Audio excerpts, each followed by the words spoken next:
अस्सलामुअलैकुम डॉक्टर्स। आज हम लोग डिस्कस करेंगे Henderson Hazel belch equation. Henderson basal belch equation एक ऐसी इक्वेशन है जिससे हम किसी भी सॉल्यूशन की पीएच जो है वो इजीली फाइंड कर सकते हैं, या उसके अंदर जो हमारे पास बफर्स प्रोटीन होती हैं या बफर्स मॉलिक्यूल होते हैं उनकी कंसंट्रेशन को भी फाइंड कर सकते हैं। ठीक है, तो इसके लिए मैंने यहाँ पे एक इक्वेशन लिखी है जिसमें यहाँ पे एक बफर प्रोटीन मॉलिक्यूल है जिसके साथ हमारे पास प्रोटॉन अटैच किए हुए हैं। जब इसकी ब्रेकडाउन होती है तो ये हमारे पास प्रोटॉन्स आते हैं और हमारे पास बफर्स आ जाते हैं। ठीक है, तो इसमें ये जो प्रोटॉन है ये ऑलवेज पॉजिटिव चार्ज होता है इनके ऊपर। ठीक है, जो ये है इनके ऊपर नेगेटिव चार्ज होता है। ठीक है, बफर्स के ऊपर।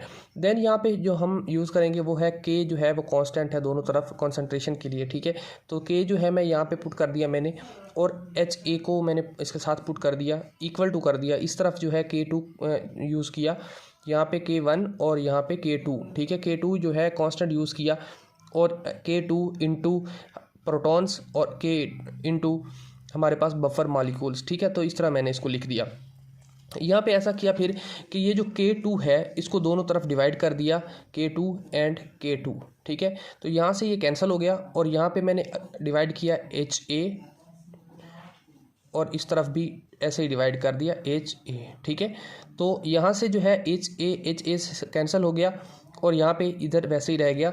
तो K1 over K2 is equal to proton buffer molecule by concentration of buffers with proton. ठीक है, तो इस तरह मैंने लिख दिया।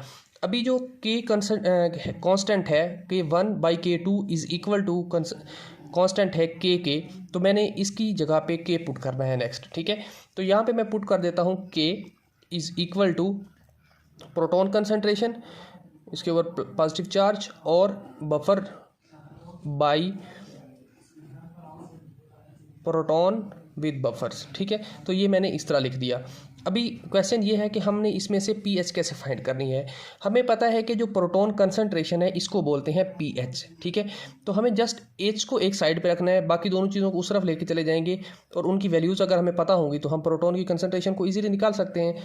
तो इसके लिए मैंने क्या किया है, दोनों तरफ मल्टीप्लाई करना है मैंने, HA over buffer is equal to, इस तरफ भी सेम एज दैट, यही वाली चीज़ जो है इधर भी मैंने मल्टीप्लाई कर दिया। ठीक है, तो ये देखें HA बाई A। ठीक है, तो ये मैंने दोनों तरफ मल्टीप्लाई कर दिया। अभी यहाँ पे क्या होगा, ये जो है इससे कैंसिल हो जाएगी और ये इससे कैंसिल हो जाएगा और ये जो है इस तरफ बच जाएगा।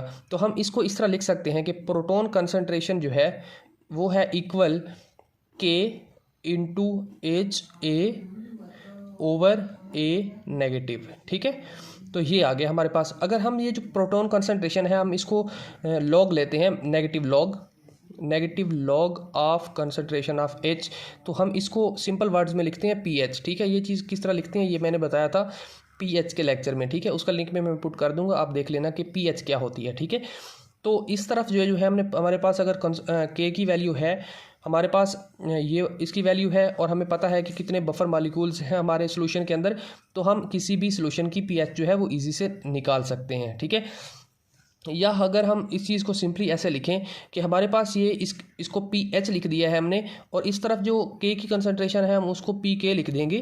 ठीक है, जब PK लिख दिया और माइनस होगा log into A by, sorry ये A ऊपर, बाई HA।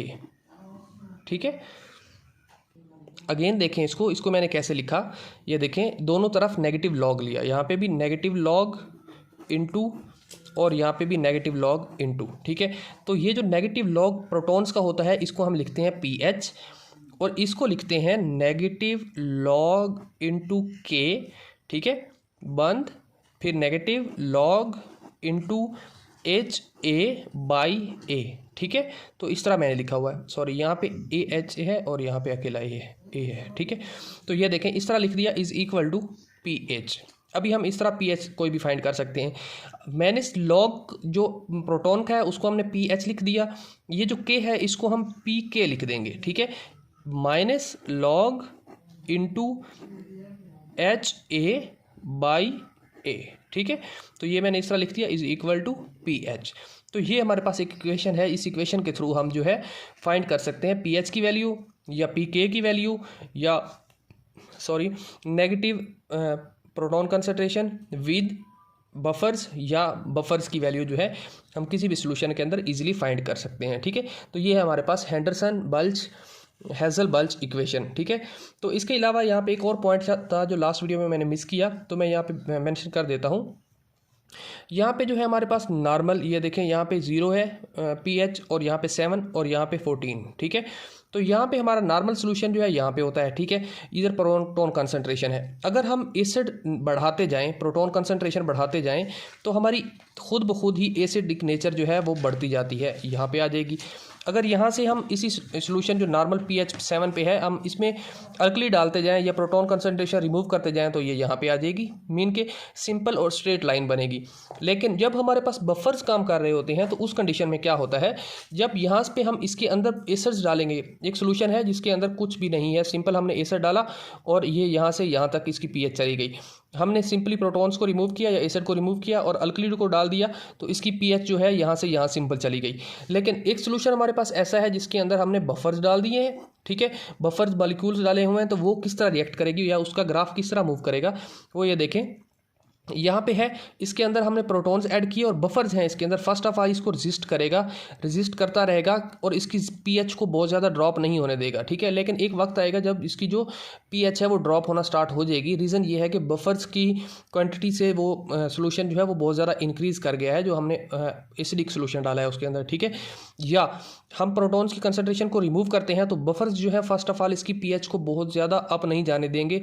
आहिस्ता आहिस्ता आहिस्ता जब एक ऐसी कंडीशन आएगी जिसमें वो हमारा जो बफर सोल्यूशन है वो मेंटेन नहीं कर पाएगा pH को, तो उसके बाद जो है pH ड्रॉप हो जाएगी या इंक्रीज़ हो जाएगी। ठीक है, तो इस तरह अगर बफर्स होंगे तो हमारा जो ग्राफ है वो इस तरह जाएगा।